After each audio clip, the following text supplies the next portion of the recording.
Good evening, everyone, and welcome to this special town hall. This is our back to school town hall with Potomac Local News. I am Uriah Kaiser. I'm the publisher and founder of Potomac Local News. Joining us on this special town hall this evening, we're very grateful to have Prince William County School Board Chair, and that's going to turn that off because uh, uh, let's see here. I'm having technical difficulty as we get into this already.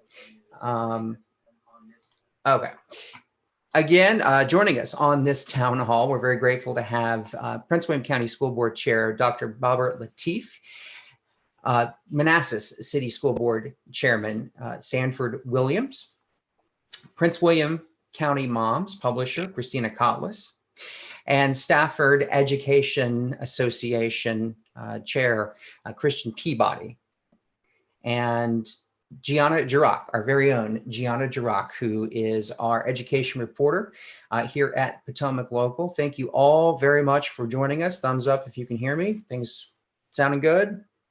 Okay, thank you. And thank you all who are watching from home tonight. We know that going back to school this year is unlike any year previous in the past. There are major challenges. There are hurdles that all of these school divisions in our region are going to have to overcome, whether they're going back virtually or whether they're having a hybrid model of some virtual, some in-person schooling. And first, we want to go to Gianna Jirac, who this week has been working overtime, covering all of the different school boards, starting with Manassas, then Stafford, and last night, Prince William County's marathon meeting. Gianna, thanks for joining us. And if you could, we'll start with the region's largest school division, Prince William County, and last night, kind of give us an overview. They're going to do a virtual session to start and then transfer open it up an in-person session as they get into the year. So kind of recap what happened last night for us.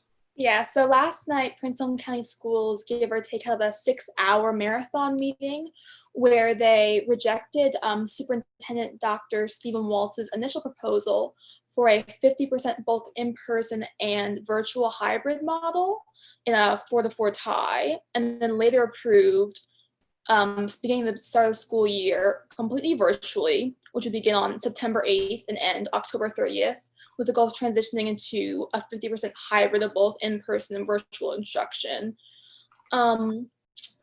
Which would, the virtual instruction for the beginning of the year be held on the learning management platform Canvas, which allows teachers to do both live lessons, create tasks, create assignments for students all in one place. And so there was some debate here whether or not the options were many, right? One was do all virtual, which we understand the Prince William Education Association, that was what they were supportive of, but there was also a hybrid option, and then that seems like that kind of was the one that won the day, right? Yeah. Pretty much. And half of the school board voted for hybrid, half did. In the end, they supported it because it is the goal to transition to that hybrid model. But from the tone of the discussion last night, it seems as though the members wanted hybrid, but they just didn't think we were ready now or at the time the school year would start for it.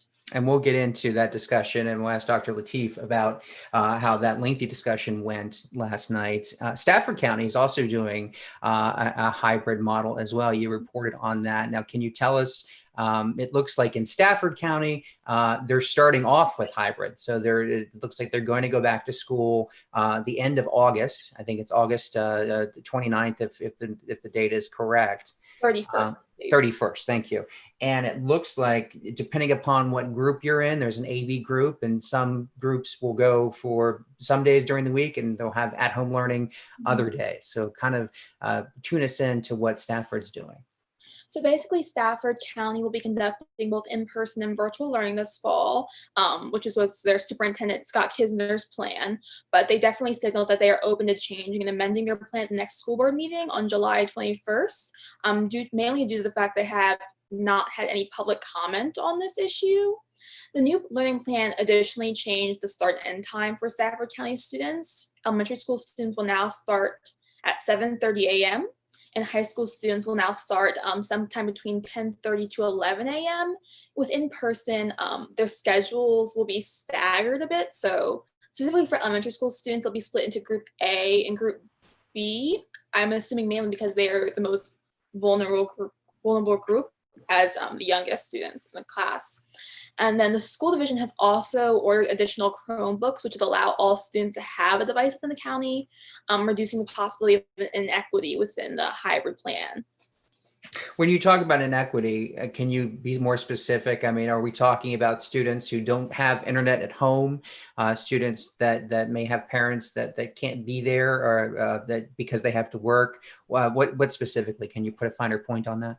More along the lines of students whose family cannot afford to buy them a laptop themselves or who cannot afford internet access. I know Stafford has been moving to get Wi-Fi for these students, but I haven't seen any concrete plans about it. Okay. And it's important to note that I think one of the biggest discussions in Stafford County was actually flipping some of the start times for the schools, right? So now in Stafford, elementary schools will actually the students will go to school before high school students. Yes. Well, is that correct? So that's, that's a very unusual change. And Christian, we'll talk about that because Christian Peabody is not only the union, the Stafford Education Association rep, but he's also a teacher. And he's here to represent the Education Association, but we'll ask him as an elementary school teacher how that might affect things and be at least different as we start the school year this year. Manassas is going virtual, right? That was an option. They had both a hybrid/virtual option on the table, but like some other jurisdictions in our area, Arlington, they are joining the virtual only crowd. So talk about that in your reporting there. Basically, Manassas Public Schools will be conducting completely virtual education in the fall with the learning system Schoology, which will do the same thing. Teachers can conduct lessons, tests, etc. And the school board is planning to evaluate all learning options once a month. So this is to say the first month will do all virtual, but if the school board decides after that first month a hybrid is feasible, they could decide students are going in. The decision was passed in a 4-3 vote, and there was a lot of discussion about Manassas' designation as a CDC hotspot for coronavirus in regards to student and staff safety. Additionally, all students in the school division will be receiving laptops to participate in the return learning plan, and the division is setting up hotspots for students to have accessible Wi-Fi.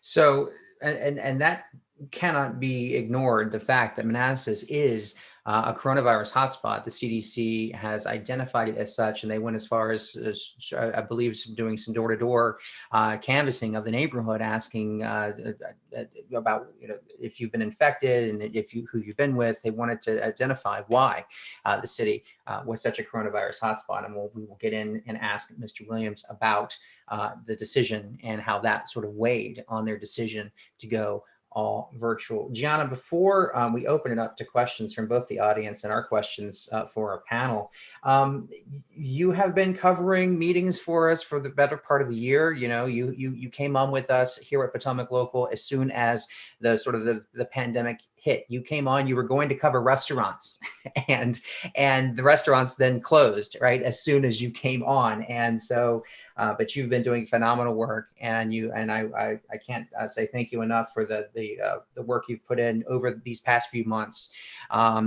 Your impression of the tasks that laid before these boards of these school boards, and how they tried to accommodate the students, the teachers, those who are sending in comments. How do you feel like they were open enough, that they did their job and tried to hear from multiple different voices in the community? I definitely know Prince William County initially seemed a bit frazzled, and I feel as though Stafford definitely had a plan laid out before everybody else. But Prince William County held both Latino town hall, a student voice town hall. They had public comment times every meeting. So I think they were pretty open to hearing the public input. Manassas City Schools, I also know, has citizen comment time. I'm unsure about if they had student voice or particular racial groups town halls. Stafford County School, I know they had not had any citizen comment time since around, I believe, when the pandemic started. So they seemed pretty closed off, even though they seemed to have a plan pretty quickly. Right, right. Was there an overarching theme as to what you were hearing from people who were commenting? Whether it was, listen, we're scared. We don't want our kids to go back to school. They might get sick. They might bring it home. We don't have, we can't be home. We have to work. We don't have internet. I mean, what were some of the most common themes from the residents, the citizens that you were hearing? I think the most common theme was along the lines of I'm scared for my children or for my students, but also from my experience with virtual learning, it doesn't always go great. So I'm a bit conflicted because I don't want to get sick. I don't want them to be sick, but also I want them to get the best learning possible. Okay. Okay. Well, Gianna, thank you so much for your reporting. And you can see more of that on our website at PotomacLocalNews.com. And if you are not a subscriber, we encourage you to support our local journalism and subscribe to PotomacLocalNews.com today. We have a morning email that goes out every weekday morning at 5 a.m. And it's a rundown of everything that's going on in our region. So again, please go to PotomacLocalNews.com and check out more of Gianna's work. Folks, if you have questions, we have an esteemed panel, some very important people who have joined us here this evening, and we want you to be able to chime in and ask questions of our panel. I can bore you all evening and fill the air with my questions, but we want to hear from you.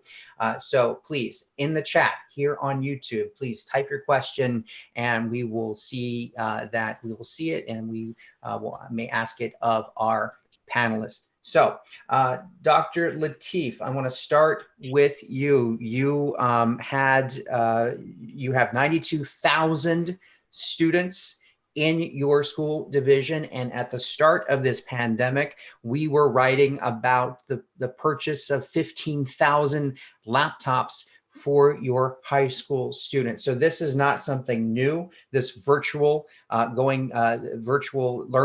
So kind of give us a sense of where we are with this and how this became to be the option the school board went with, because it wasn't an easy vote. You had a tie vote, which failed, and then you had to come back and work out another compromise. Sure. Uriah, thank you for the opportunity. Thank you, Gianna, for that great reporting. She's one of our 92,000 students, so we're thrilled to know that our students are out there doing this kind of work with you all. I wake up every morning with a Potomac News email at 5, except this morning because we had met till 1:47 was when the final vote took place. So let's frame the discussion very simply as we are in phase 3. The CDC guidelines in the state, Virginia Department of Education, have said we can open schools. The question is, can we open them or create a plan to do it safely? And so I think our board members, all of us, want to get our students back in. And the question was, do we believe we could do it safely by September 8th, or do we not? And I think originally in our work session last week, the board all pushed for a program that said, let's try to get a hybrid program in. Students can choose virtual. They can stay at home all year or the first semester and get a virtual learning program, or students can go 2 days a week. Half the students go 2 days a week, the other half go the other 2 days, and they can do virtual the 3 days at home. And so the goal was to get that started September 8th. And after the work session and talking to staff and administration, I think there were significant concerns, hearing from teachers, hearing from constituents, hearing about safety concerns. 4 of our board members chose or believed, and I think, I think without good reason, I think that we split on that. That we didn't think, 4 of us didn't think we can get it done by September 8th. 4 of us thought we should aim for September 8th, and if we couldn't do it, we can always pull back and change the deadline or change the date. So we voted on that. That plan failed. So we came up with a compromise to say, let's do the first quarter virtually. We start the second quarter with the hybrid model. And in the first quarter, though, special education students and some English learners would be brought in to phase in an approach. And we believe that phasing in an approach that way made sense. Let's get it right. And that's what we voted on unanimously, 8-0, with the ability to remain flexible regarding what happens with health. Yeah. But the debate really centers around, Uriah, are we able to deliver safety within the guidelines of the CDC? And that's the legitimate debate. So so when you say, so I guess if there is, when you go virtual, because that is something that you are looking at doing, is there a timeline that you're looking at going virtual? Are you going to wait the full 9 weeks before you start bringing people back in? Or could you start implementing the in-person aspect of learning again before your, I guess, your October start date of in-person learning? The way we voted on it was that special education would be brought in earlier and English learners would be brought in. General education would start the second quarter.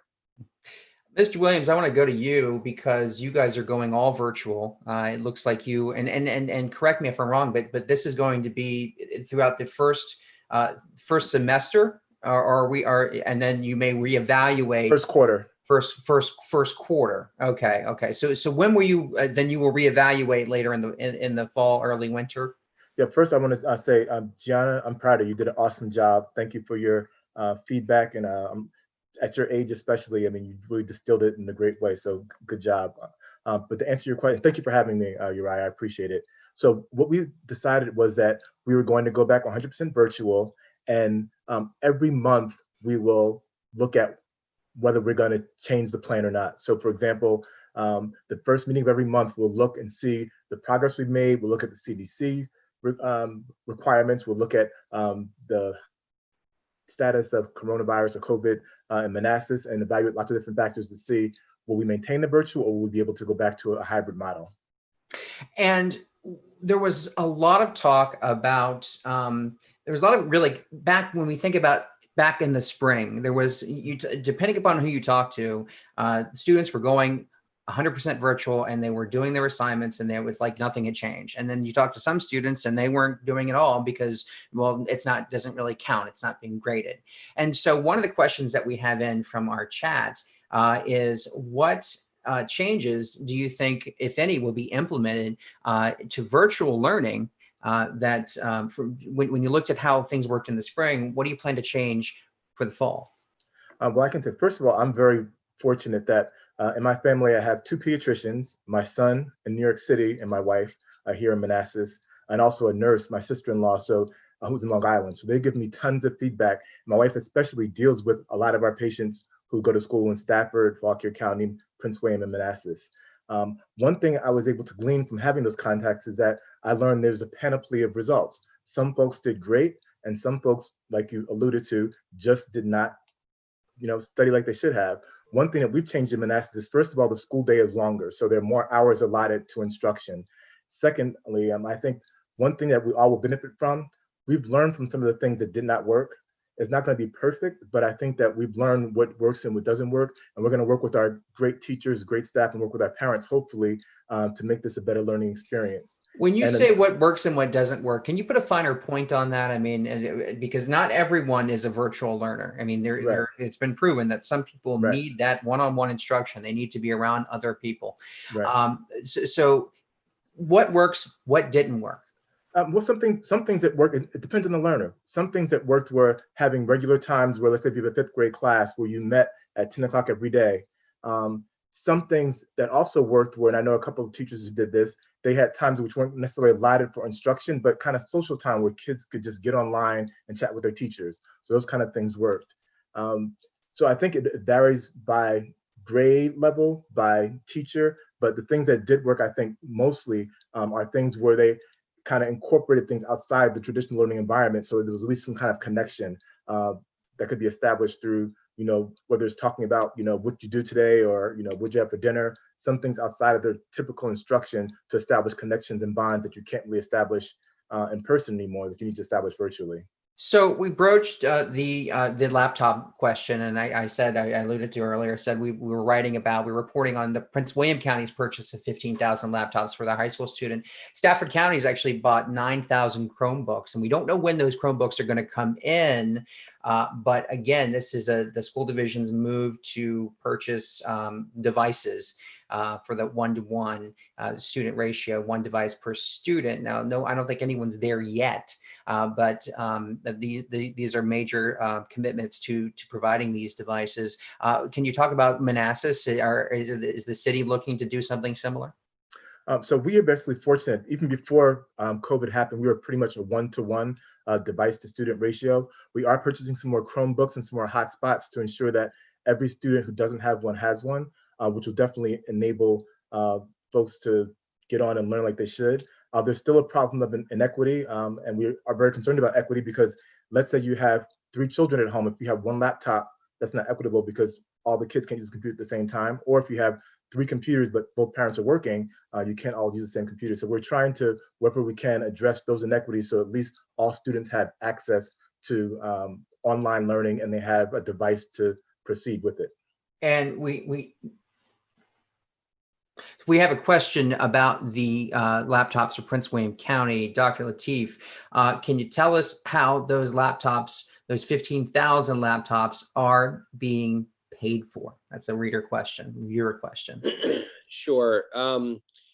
We repurposed some monies from the last year's budget that we, every year we normally take some monies and invest in the technology part of our school division. So typically it might be 4, 5, 7, 8 million on sort of the projects that we need to do to build out more virtual learning just in general, or the ability to connect with students. And so that money was planned on being spent on something other than laptops for students. It was going to be spent on upgrades on current software, in-school use of technology. And so we repurposed that money for that. And then we dipped into some other sort of carryover types of funds. And that's where we're at. We're trying to, we're tight on cash. We've asked the Board of County Supervisors to help support us. They've received $41 million in the CARES money. And to date, they've given you zero.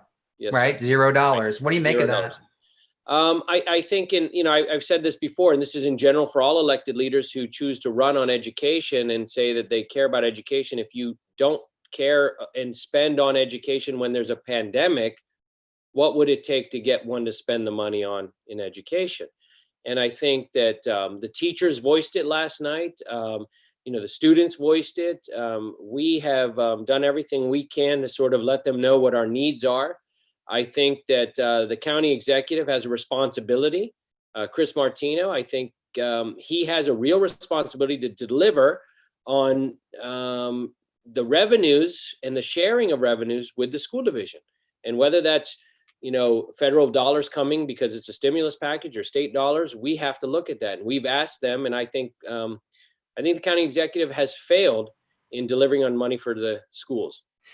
You talked about reopening the school division in the coronavirus pandemic, and you're needing an additional $42 million. And would that, in your, I guess, in your estimation, come from that CARES Act money, at least a portion of it?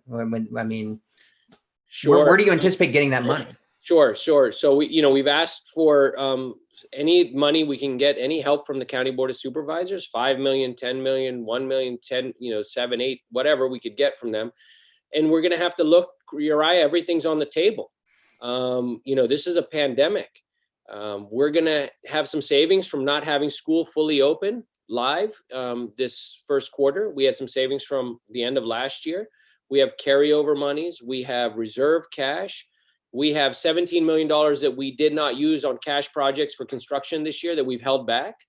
And there are going to have to be cuts to programs. So I would say everything's on the table. So we'll get to some of those program questions. Christian, I want to bring you in, though. You are, again, you're representing the Education Association, and a memo that we saw and reported on from the Richmond Education Association really pushed for this 100% virtual restarting of schools. Some of the talking points in that memo said that it's not up to school divisions to be sort of daycare providers. Corporate businesses should figure that out and provide daycare for their employees, was one of the multiple talking points. So can you sort of frame it up for us where teachers are in Stafford County, how they feel about this hybrid plan that the board voted on, and the sheer fact that the board's been meeting, the majority of the school board has been meeting in person since May 26th at North Stafford High School, but no one has been able to come and address the board from a socially safe distance, and no email public comment has been read into the record during these meetings. It's infuriating because you talk to Dr. Lateef and the wonderful effort that the Prince William School Board did to reach out for that stuff. And so in Stafford, I don't know if you saw, but we put out basically our own version of that letter template, because the other localities put out what I call nuclear options, saying it's 100% virtual or nothing. And in Stafford, after we did our surveys, we found that we do have staff that want to have a virtual learning option, but also we do acknowledge that we have staff and students who absolutely believe they have to get into those schools and engage with those kids to deliver their services. And if you saw what Prince William did last night, that was the option they passed as well. And so the frustration part about how the public comment, which we just can't figure out, is that the Board of Supervisors for Stafford have been able to make that accommodation. They'll receive email comments, and then they'll have the county administrator will read them off. And in the Stafford School Board, they just can't make that work. And we're not sure quite why. Historically, I'll argue it's because that's just, and it's not a pretty term, but that's the manipulative dysfunctionality of the Stafford County School Board when it comes to things like this. So the temperature in Stafford, though, is that the educators are 100% for whatever it takes to get the kids back into the school completely safely. We don't put any staff or students or the community at risk.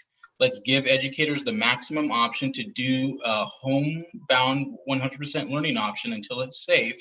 And also, if that means that frees up more physical space in the schools for us to deliver in-person instruction for our high needs populations, like special education, especially our ELL kids, any kids who are high risk, learners lost for instruction, things like that.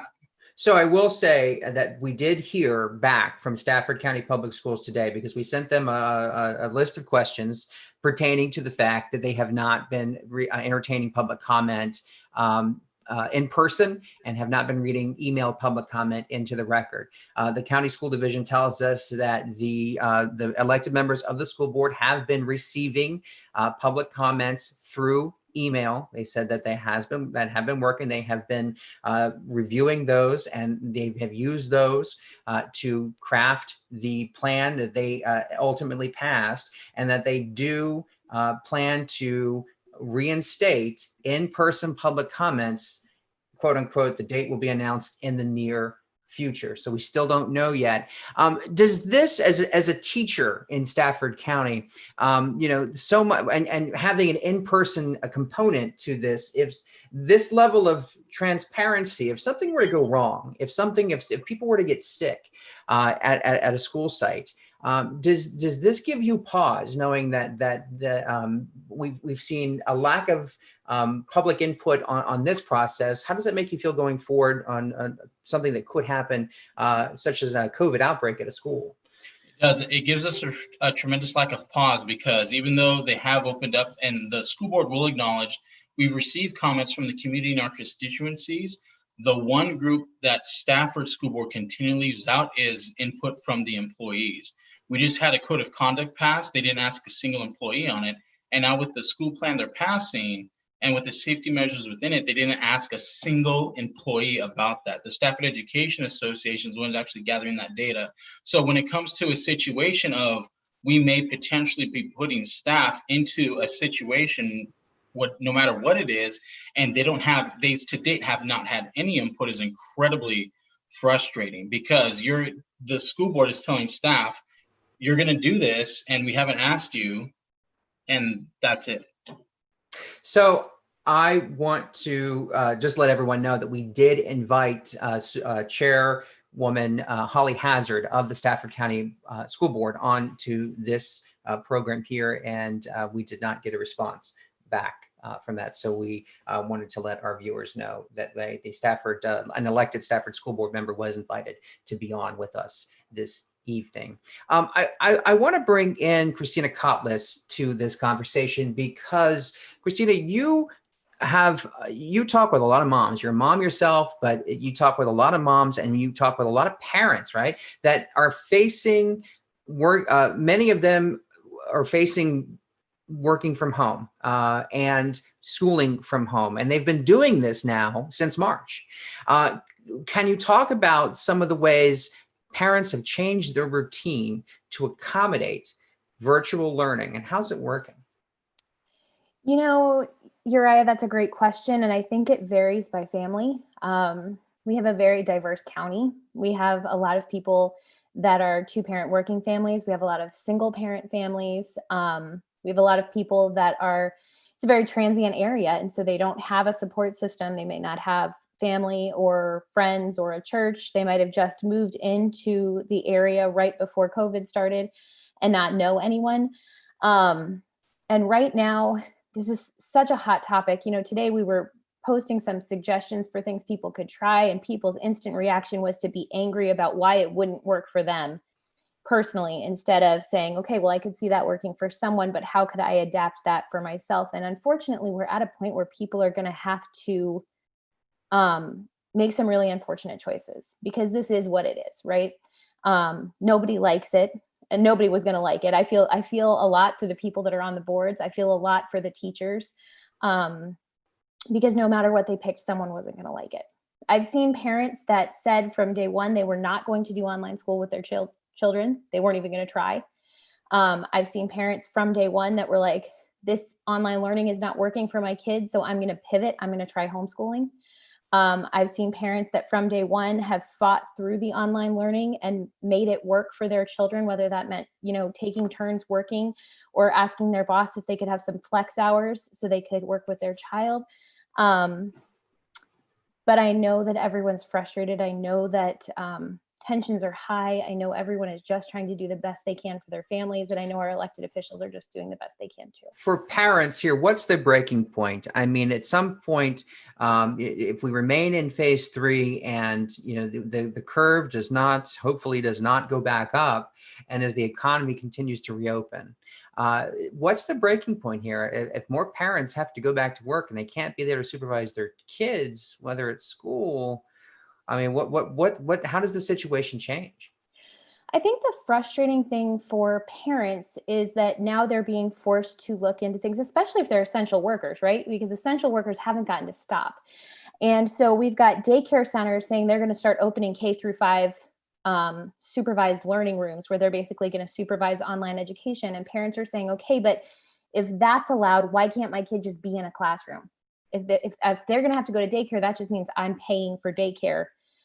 Why can't they be in school? Or we've got, you know, I think the breaking point for a lot of parents is just about their individual kid, right? As I know you're a new dad, Uriah, but, you know, we'd all live and die for our own children. And so we've got parents worried about college scholarships because sports aren't happening. We've got parents worried about specialty programs. Bless all the parents that have kids on IEPs. They're freaking out because online learning does not work for their child. They don't have respite care. They don't have the things that they need. So the breaking point, I think, was 4 months ago. And it's going to continue to be broken for a while. But you put out some good tips this morning. You had some good tips for parents who do have to go back to work or do need daycare solutions. So what advice are you giving out to parents right now who don't really know what to do because everything that they've known has changed? So I think the biggest thing is you have to want to make something work. So if you have determined this is not going to work and you're dedicated to failure, it's going to fail. If you want to come in and be like, we're going to figure this out, then we're going to figure this out. So your attitude is going to influence your child a lot. And I think that's really key. Look at some college students. So we have a lot of college students that are being forced to do online learning as well. See if you could hire one to supervise your child while you're working. School, a lot of people are saying, you know, I can't do school at home. You're right, you can't. You should give that up right now. I've been homeschooling by choice for 10 years. You can't do school at home, but you can do learning at home. So don't do day school, do night school. You know, your kids don't have to learn from 9 a.m. to 1 p.m. They can learn just as well from 3 p.m. to 7 p.m. or whatever works for your family. We threw out the suggestion of forming a pod with some other working families and parents taking a rotation. Maybe you can ask your boss, can I work 4 10s instead of 5 7s or 9s or whatever it is that you do? We've heard about some family-run businesses that are actually saying, okay, we'll bring in a supervisor to watch your kids in the conference room, and you guys can split the cost of the person, but we'll put the conference room out there for kids to come with you to learn, so we get the productivity. Talk to your boss. I mean, the worst they can say is no.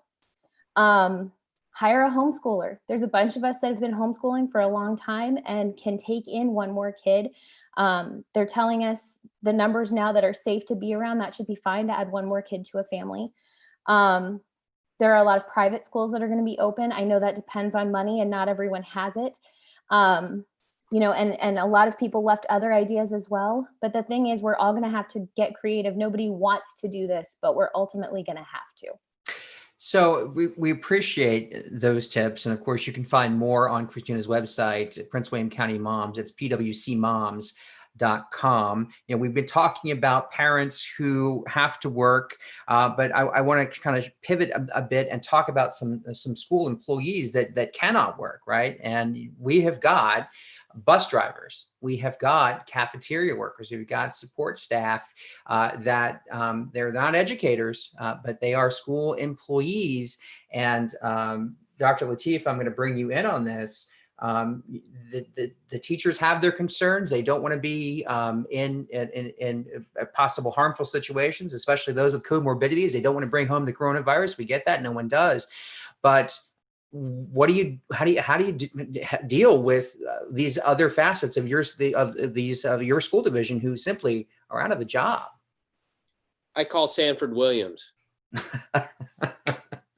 But in all seriousness, I do call and text Sanford extraordinarily regularly. He's served on that board for 10 years, and he's been a mentor of mine. I will tell you that I call Karen Corbett Sanders at Fairfax County. She's just finished her 2-year term as chair over there. We all talk that we have a board of the school board chairs and vice chairs, and school boards have an association. And we met recently, about a month ago at the beginning of the pandemic, to talk about these very issues. These are challenging issues. You know, it is, you know, all of us carried payroll throughout the closing in the spring. We all paid our bus drivers, our cafeteria workers. We even paid, I think, more than some of the other regions, our hourly and non-hourly, or our hourly non-contracted employees. I don't know if that's sustainable. Dr. Waltz didn't lay off or furlough anyone during the recession when he first came. I think that will be extraordinarily challenging. Dr. Yeah, Waltz, I mean, are you going to have to, I mean, so are you looking right now? Is that discussion happening, furloughing these? I mean, teachers obviously are going to be doing the virtual learning, but no one's driving a virtual school bus. No one's serving a virtual lunch. Dr. Waltz will be having these conversations. The board is worried about this. These are things that we're absolutely worried about. You know, we have a challenge, Uriah. If we're going to close for one quarter and we have to furlough folks, how do we know we're going to be able to get them back when we open in the next quarter? That's a challenge. Can we carry the payroll of these folks while we're having to invest in computers and upgrading technology and virtual programs and professional development for our teachers if we don't have any help coming from the County Board of Supervisors? These are all the challenges that we face, and there are no easy answers. The consequences of what we did last night have ramifications and reverberations on both sides. And you know, I know I wasn't the most popular person last night with anybody, and I said I'll probably upset everybody equally, and that might be a success. But these are the challenges I know all of us are going to face. And since we're on the topic of the cafeteria workers, we have a reader question about school lunch and breakfast, the free breakfast and lunches. Is that going to be continuing, Dr. Sanford Williams? Is that going to be continuing here in your school division and others? Yes, we were fortunate enough to be able to get a waiver from the state and federal government to continue it at the end of the school year. And throughout the summer, we've done it, and we will continue to do that in the fall as well. I mean, food insecurity is a big issue, and I am very, very concerned about that and cognizant of it. And we will do whatever we can to make sure that our students get fed, because for some students, that's the most they get to eat, during the week. So that's very important, and we definitely will continue that. And on the furlough side, I mean, you too, you have school bus drivers and cafeteria workers and other essential school staff that are not faculty, that are outside the realm of teachers, that again were paid back in the spring. How are you going to address that challenge? Well, two things. One, we are fortunate enough, and we've been maybe frugal enough and just blessed enough that we have funds to go throughout the school year. So we have funds allotted to pay all our employees. And we actually have a slight budget surplus as well this school year. Now, I can't speak for the entire board because I can't make the decisions for the board.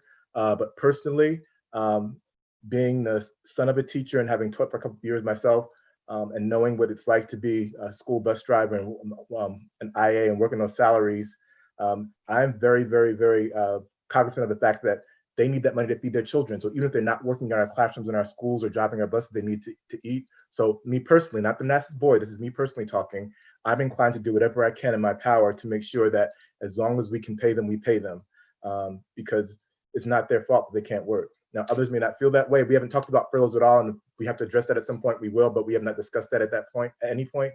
But if we get to that point, we'll discuss it. But me personally, I will do whatever is in my power to help pay those people if we have the funds to do it, which we do at the moment. So let's talk about where that point might be, and let's also talk about some of the rhetoric that's going on. You're hearing the president say that that President Trump wants to reopen schools, and if in fact schools don't reopen in person, that he is going to cut federal funds to schools. Now, that funding we know has been allocated by Congress, and it would most likely take an act of Congress to cut that funding from schools. But nonetheless, that has people talking. It has me asking this question. So what do you think the trigger point is when we have to have those serious conversations about furloughs? And I'll open this up to anybody who wants to take it, because that sounds like a conversation that's going to happen sooner than later. Well, I can say for us, the federal funding we get is a minuscule portion of our budget. It's important, don't get me wrong, but it's a very small portion. So it's not anything that's going to be dispositive of how we move forward. I don't know what the breaking point is, because this is, and I hate using these words, but that's what it is, unprecedented times. We don't know what's going to happen. There's no template for this. So we'll have to evaluate it on a day-by-day, week-by-week, month-by-month basis. Right now, we're not at the point where we have to do anything other than go forward with the budget we have. The breaking point could be, December. We just don't know yet, but we'll evaluate it carefully and closely and move forward the best we can. Dr. Lateef? Sure. I think we're going to be evaluating that on a daily basis, Uriah. I can't answer anything more than that, other than letting you know that we're going to try to repurpose employees if we can. I think that's the spirit of our board. Again, and I'm glad Sanford mentioned it. I speak only personally as my one vote on that board. But we're going to try to find things for folks to do. If we will have some busing during the first quarter with special ed. We're going to be preparing meals, just like Sanford pointed out, continuing to do the program we did through the summer and last spring. But I don't know when that breaking point is going to come. Hopefully we can find ways to mitigate those breaking points and be creative. But Sanford, said it very well. We'd love to do what we could do, but I as far as the large school system we have, that's an incredible challenge. Gianna, I'm going to bring you in here. We have a viewer question from Sarah Kuba about the specialty programs that Prince William County offers. Can you kind of give us an overview of what these specialty programs are? And I know that you yourself are in one of these specialty programs. So if you could give us an overview and go ahead and ask Sarah's question there.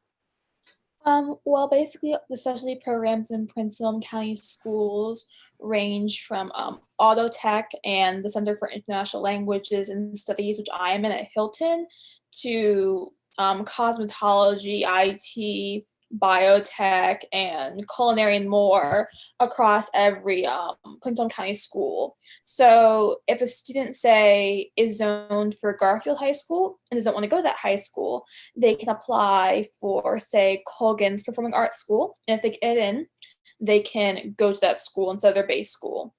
And so Sarah's question is, what will happen with the specialty programs? They are essential. The IT program, question mark. And then Troy McGee also said, I have a rising 8th grader who is interested in high school specialty programs. The process typically starts in October. Do you see changes in that process or program? I know I applied to my specialty program probably around October. It was an application process. I had to write an essay. And I know for Colgan, there are audition rounds. You have to submit artistic portfolios. So how is that going to work, Dr. Lateef? Everything will change, and I don't have a good answer on how it will change. Those decisions will be made in the course of the next few weeks. You know, we have the most simple things as placement for students in their courses. Students who are going to take sort of extended math or their you know, special education programs or IEP or their gifted programs. Every one of those evaluations is going to be redone, reevaluated, reset for timing. We're very proud, actually, in Prince William County. I think we might be the only high school in the region still offering the ACT this Saturday. Many of the high schools have closed some of their sites for that. We're trying to keep those sites open. We believe we can offer that safely. They're going to be coming to test, but everything is decided each day, and the administration will be putting together all those things. And I think I would go to the website to follow on how we have updates on that. Christian, let me bring you in as the teacher aspect of all this. You had students, did you have students doing virtual learning back in the spring for the end of the school year? Yes, sir. And how'd that work out? I mean, talk about for me how you had to change your routine and how your students responded to the change. Our routine, because I'm an elementary music educator, my routine was very different. And what our division did in Stafford was we provided basically a week-long template of these are going to be your, what we call encore, your art or your music, your PE instruction throughout the week, things like that. And the students responded really well. But what we also saw from what I'll call like the real educators, because I don't know how they do what they do, is we had really high engagement with our students because our staff in Stafford are so incredible. And we also did have instances where students were not engaging for whatever reason. And like, I know like Dr. Lateef will attest to this with his populations in Prince William, we have areas where kids just don't have Wi-Fi. We have areas where we have, you know, third graders, they're the ones who take care of their siblings, stuff like that. And it kind of goes back to discussion a little while ago. This would actually go to Christina's point on the frustration that parents had in the spring. And it was based on, we were presented with a circumstance as educators we have never faced before in the history of education. And we basically had 24 hours to redesign an entire philosophy and mode of execution on education. And I'll admit it did fail. And it didn't fail because of the educators, it failed because of the resources that were available. Like Dr. Lateef said, they've got I think it's about $40 million in CARES Act they haven't been given yet that I mean, imagine the furloughs they could prevent with that. In Stafford, we're sitting on about $13 million in CARES Act that our Board of Supervisors will not turn over to us for whatever reason. And we could prevent furloughs. We could help parents with childcare, things like that to help build a more robust virtual learning experience. And it's frustrating, and this goes beyond the question, but it's frustrating that we need to, you have the situation where we close schools for snow to save lives. And we have a lot of divisions and people who don't want to close schools to avoid potential deaths. And with that being said, our local funding bodies are not giving us the funds we need to build a robust, very proactive infrastructure while we still have the time. We're only 3-4 weeks out from having to roll public education live. And we, for a lot of us, still don't know what that is going to look like and how we're going to do it. You bring up a point about sort of the fear and all this, the fear of death, and we've heard from pediatricians who say that the rate of infection among children is very low. We hear that children do not pass it to other children. Most times adults pass it to, it's the adults that are passing it to children. And when you weigh into that, how has, I guess this is a question more as our education association rep, when you hear pediatricians say they would send their kids back, how do you weigh on that? Where do you come down? When I say anyone would send their kids back, as an educator, we completely sympathize, because the kids do need to belong in schools, because we're the professional educators. And the other part is to keep in mind is that the research currently shows that kids, for most part, do not spread it, but staff do. And it's staff working with kids.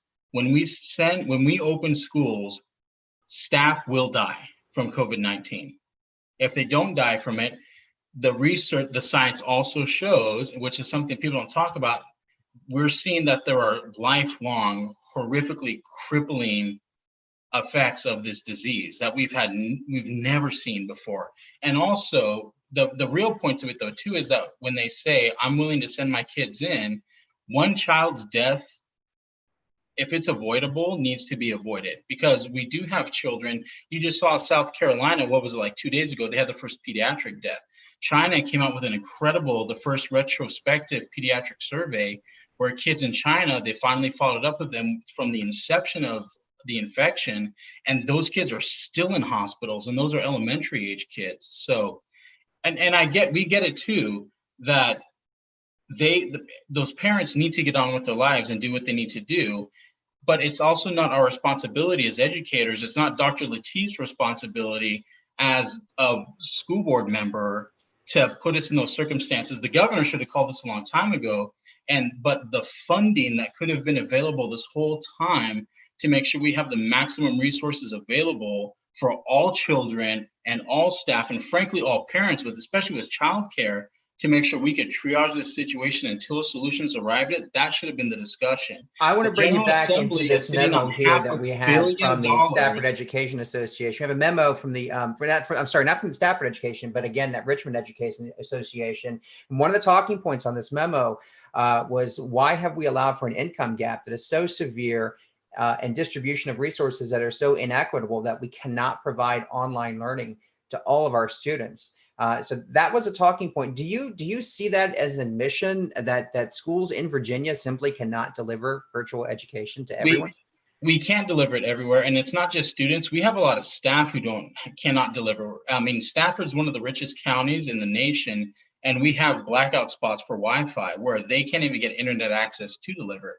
And when you look at the General Assembly in Virginia, they're still sitting on basically $500 million in public education funds that they held on when the crisis started, and we're still waiting to see if they're going to release those funds as well. So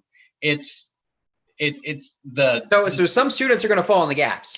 I mean, that's students are going to fall in the gaps, educators are going to fall in the gaps, parents are going to fall in the gaps, and everyone's going to be pointing fingers at each other, blaming each other, when really this was a solution we could have fixed the whole time just by properly funding public education in the Commonwealth. Okay. Yeah. The school's upon us. We're going back in a matter of weeks. I'll throw this back out to the elected officials on this board, because it's your boards that will be dealing with this. How soon do you think you'll be I know Stafford's going to meet again on the 21st, but in Manassas and in Prince William County, though you have made your decisions, and though Stafford made their decision as well, it looks like they're going to revisit some things. So how much of this revisitation of this topic are we apt to see? So Uriah, can I take that first? Sure. So I think we're going to plan to set up a meeting in August, but we plan on getting regular updates from the superintendent on achieving the sort of benchmarks, or not the benchmarks, but the sort of a dashboard to how do we get to where we go? You know, so where's the roadmap? Are we getting to where we are? Are you making progress? How's that progress coming along? So I think that'll help guide us, and whether we call an emergency meeting or an extra meeting, we're planning to do at least a meeting sometime in August, second or third week. So we'll be doing that. The board has a couple other meetings that we're having, and we'll have a retreat. So there are a number of things we're doing. But if I can just go back to address the health thing, because I know this is important. And, Sanford and I may even disagree on this, and I may disagree with other board members, but I think it's a really important way that we frame the discussion on how we eventually go back. And I spoke to this a little bit last night. We're in phase 3. The CDC looks at all data, absorbs all data, studies all data, has the experts provide, their guidance, and they've come out with the idea that we can get back into school. And if we do it safely with mitigated measures, that is acceptable by the CDC. The American Academy of Pediatrics took a look, and my wife's a pediatric neurologist, took a look at the CDC guidelines, said, hey, we agree with them. Then they issued a clarifying statement last Friday with the American Federation of Teachers, the National Education Association, to say, we all recognize the risk of being out of school is high as well, and we think we ought to get students back in school safely. So the real question in the debate is not on how many lives. I think, to frame it around a life lost is very challenging, because that will then say, do we wait for infections to be zero, infection rate to be zero, because that's unachievable. So that there will be lives lost. And I would frame this around the idea that we all agree that we should have high school sports. We all know they have concussions. Concussions are a problem with lifelong crippling issues, with even leading to suicides or death or head injuries. So what do? We have concussion training that's mandated, but we still have the kids get a concussion after training and send them back. We all recognize the risk. Now, that's not a life and death, but swimming, students do swimming. There's drownings. If we take the small number of students that drown each year, multiply that out, it becomes a very large number. But we all follow that risk. At some point, we have to go back in. And at some point, we're going to have to decide where that risk level and threshold is. I count on the experts to help us with that, Uriah. And the infection rate among children is really low. I mean, it's the lowest Right. out of all the age groups. Right. But Christian makes a great point that, we're worried about staff. And that would be why we followed the lead of Manassas City to say, let's ease off on going in the first quarter and take it slowly. And I think that helps reassure everyone and makes everyone understand we do care about staff, we care about safety, but we cannot have this absolute zero discussion, because if we do this, it doesn't serve any of us. And we also, Uriah, we can't have the president undermining his own agencies and creating chaos in the community and distrust in the CDC. We've spent a lot of money on creating these organizations to help guide us in these exact crises. We can't go by anecdotal evidence in Denmark or, anecdotal here. We have to sift through all the data, put it together, and have the experts look at it.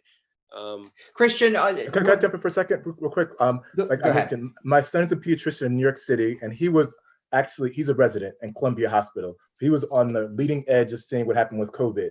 He would be telling me and my wife every day, this is terrible. And as a pediatrician, they were seeing things we weren't seeing here yet. There's something called MIS-C, multi-inflammatory system disease in children, that they saw in New York. We haven't seen much in here yet in Virginia. We had one case in Prince William County. Right, exactly. I think we have 6 in Virginia as of Sunday when I checked. But to make a long story short, there are things that flow from this disease that we're not sure of. It is totally true that children are basically asymptomatic. But right now, as my wife and my son both tell me, they're both pediatricians, both very bright, and both say we should not go back now under these circumstances. So Christian's point is very well taken. Barbara's correct. There's no zero point where we can say no infection, we can go back, we need to balance it. But to me, the health and safety of our children and our staffs are important. And though kids may be asymptomatic and not transmit it as much, they can still easily transmit it to teachers and staff and their grandparents and others, and that can kill people. So we don't want to make it sound dire, but there is a balancing act we need to go through. Because it's not just the kids' lungs, it's their clothes, Right. It's any materials they're sent home. And it shouldn't be a discussion of, well, we can have kids or not. It should be both. How do we support both? How do we make it 100% safe for all until everyone can re-engage in our public education system? Well, what does that look like, though? I mean, 100% is an awfully high number. And I mean, is that a vaccine? Is that, I mean, what does that look like? You do what Prince William did. You offer 100% online home learning for those who want it. And that gives you the greatest degree of mitigation and the greatest degree of safety and sanitation for high risk needs and special ed, ELL students to utilize the school space. You can do both. You can deliver that. And does the as long as Education it takes Association until- still advocate for paying employees who aren't working, who simply cannot drive a school bus or cannot serve lunches or cannot be aides in school? I mean, those faculty that cannot provide online education, what about them? There's faculty who they can provide online education. They can provide spot tutoring, stuff like that. And Stafford, the superintendent has secured those fundings that no matter what happens, the budget now is based on how can we continue to pay people throughout this, even if they aren't doing their respective roles, but we still do some kind of swap. We give them some kind of options, like Dr. Lateef said. We can have bus drivers that they can still provide online math instruction for 4 or 5 kids, so you don't have one educator dealing with a class of 30 kids online. Did you say bus drivers provide math instruction? They could, yeah. Okay. Bus drivers are educators. They know what they're doing. Well, I don't know if that, I mean, that would be interesting to see. I think if you had what would be interesting about it to see? Bus drive. Well, I mean, I think that if they are obviously qualified to be a teacher, then I'm assuming they can. But most bus drivers do not have the qualifications to be faculty. Paraprofessionals in the Commonwealth don't have the qualifications under the Virginia Department of Education to deliver instruction, but we don't have enough substitutes to step in for them. So paraprofessionals will be the teacher for that day. So I disagree with that statement. Every person who's employed by a school division can deliver some degree of instruction for children. So Christina, is there anything that educators who will be providing online education can learn from the homeschool crowd? That you've been homeschooling for 10 years. What are some tips and takeaways that they might be able to pull from your experience? Oh, I don't feel like I'm qualified to answer that because, I moved my co-op children. I teach writing, and I moved my co-op children online, and I hated every minute of it. I don't feel like you connect the same way. I know there are people that are really good, and we have educators that are trained in this, and I know we're bringing in experts, and the school system's doing everything they can. I feel like I can offer more to parents about encouraging their children. And again, just having that positive attitude with your kids, even when it's tough, is going to be really helpful to the teachers. I think that setting expectations for your kids is going to be really helpful to the educators. I think that making sure your children know how the system works and can comfortably log on and can do all of those things is going to be really helpful to the educators. So anything that you can do as a parent up front, even if that means, you have to take an hour off the first day to kind of get the kids oriented and show them where to get to on the screens and everything, that's going to help them be more independent without you. And it's going to help the educators be more successful. But I think that's the biggest thing I can offer as a homeschooler is just as parents, you set the tone and you can support the educators best in whatever they're coming up with, because I know I haven't seen a single teacher friend who is not racking their brain trying to figure out how they're going to do the best they can for their students this year. I very much respect our teachers, even though that's not the route we chose to go. So just as parents, just support those educators as much as you can. And Gianna, I think I want to end here, wrap up, because we are past the hour. Is you're a student, though you are a reporter, I'm going to sort of ask you to take off your reporter hat for a second and give us your insight on how you think you will do on this hybrid plan of going back to school. You'll be a senior this year at Prince William County Public Schools. Are you looking forward to it? And how do you think you will adapt to this new style of learning? Well, I did virtual learning when our schools closed in the spring. And since the governor said we really couldn't do new educational materials, I didn't really find it to be that great of an experience. But I've done other online classes through the county that were educationally sound. And so I think that we will be allowed to learn the correct material, it will be well, but I'm also taking AP Physics online next year, which I'm a bit afraid of doing online because I'm more of a, especially when it comes to math, a bit of a hands-on, in-person learner. But in addition, I'm a rising senior, so being at home will give me more time to do my college applications and write my essays. But then again, my counselors are not really available, so it'll be more difficult getting my transcripts, getting them to read my essays and things like that. So I'm happy they chose what I think is best and most safe for us students, but also I really would like a more comprehensive virtual plan. Do you want to go back to school? I mean, do you feel like it's safe for you to go back to school at this point, or or do you think personally you'll make that reassessment as we get into the fall? I mean, of course, I want to go back. I love going to school, but I think some people fail to consider that while elementary school students are known as kind of nasty, a little bit unhygienic, I would argue high school students and middle school students are just about the same. And I can't say I trust them to wear the masks and do all the procedures. So I don't think we're safe to go back right now. Okay. All right. Gianna Durock, you've been outstanding this week, and you're reporting to our panelists, Dr. Bob Lateef, Chairman Sanford Williams, Christian Peabody, the Stafford Education Association, Christina Cotlis of Prince William County Moms. Thank you all so very much for joining us this evening, and thank all of you who have been sending in your questions and just chatting along with us here online and watching us here on YouTube. We certainly appreciate the feedback, and we hope that you will join us again for another town hall, because something tells me this is not the last time we're going to have this conversation about this topic. So until next time, everyone have a great evening. Take care. All right, guys, that was great. Thank you so much.